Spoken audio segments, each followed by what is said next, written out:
I built a small desktop vacuum tube Tesla coil and thought it'd be fun to share with you guys. The constraints I placed on it were that it had to have a footprint of 8 inches by 12 inches maximum, as I don't have much desktop space, and that it wouldn't break the bank.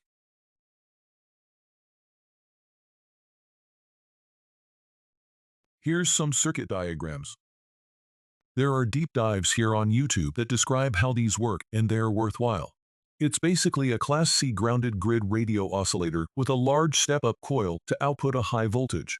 Somewhere between 300 kHz and 500 kHz is typical for the output frequency. This puts it just below the AEM radio band. If you're going to build any high-voltage equipment, ground the chassis and components correctly. Use a decent 3-wire cord, ground the aluminum chassis, and anything else that needs to be grounded per the circuit diagram. Also, if you use more than one chassis, tie them together with a ground wire or strap, then to ground wire. A 15-amp fast burn fuse is important. You may end up needing a bigger fuse.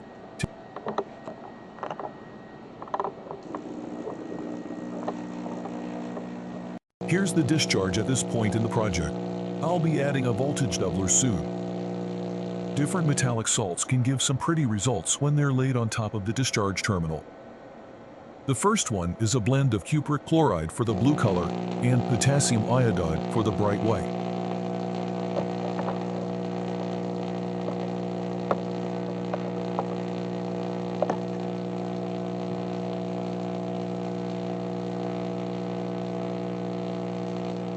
Next is a pinch of baking powder. Table salt looks the same as it contains sodium.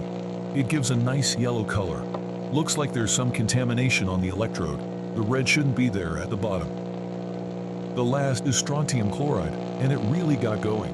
I might have ripped the space-time continuum. Very bright.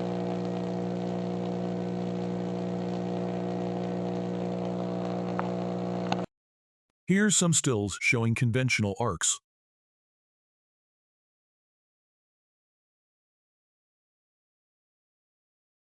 Cooking a brown and serve breakfast sausage.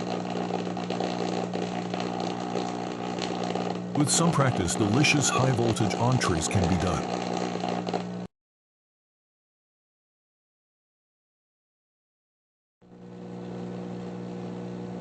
Even a small vacuum tube Tesla coil can transmit respectable amounts of electrical energy 4 feet and beyond. I'm holding a 2-foot fluorescent tube in the first images. Here's a pair of tubes for spectral analysis showing helium as a nice peach color and argon as a bluish violet. The limitations of my camera don't show the beauty of these discharges. I'll have to upgrade at a later time. This bright red is neon.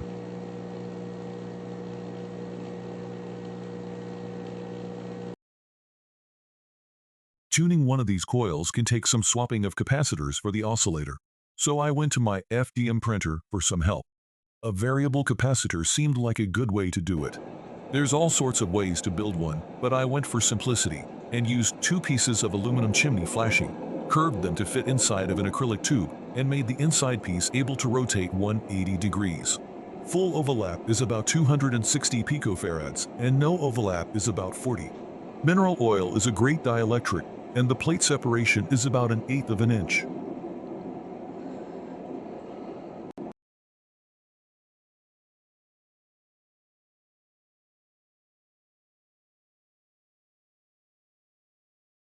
I ended up hanging 330 picofarads additional capacitance on the external connections I'd added to the oscillator. Inside the chassis, there's 2 doorknob RF capacitors totaling 1300 picofarads, so right between 1600 and 1700 picofarads looks like the sweet spot for my coil. This means the longest discharges and gives me decent sword-like arcs. A staccato interrupter will be coming soon.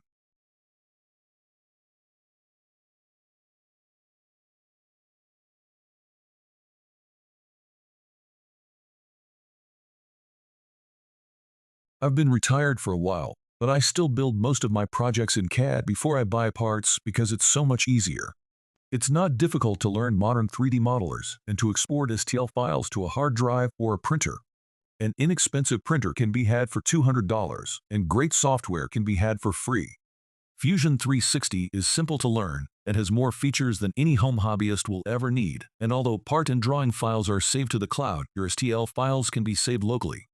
A Libre Atom 3D is also a solid choice, and I use it now and then. Most of these parametric modelers work pretty much the same as far as a hobbyist is concerned. The edge of my primary coil form dropped into Cura for slicing and printing. My go-to plastic for these projects has been PTFG. Almost finished my next coil project. Works great with an 833 vacuum tube, triode, and voltage doubler. Staccato board will go in as soon as I build one. Hope you enjoyed the vid. I'll do more when I can.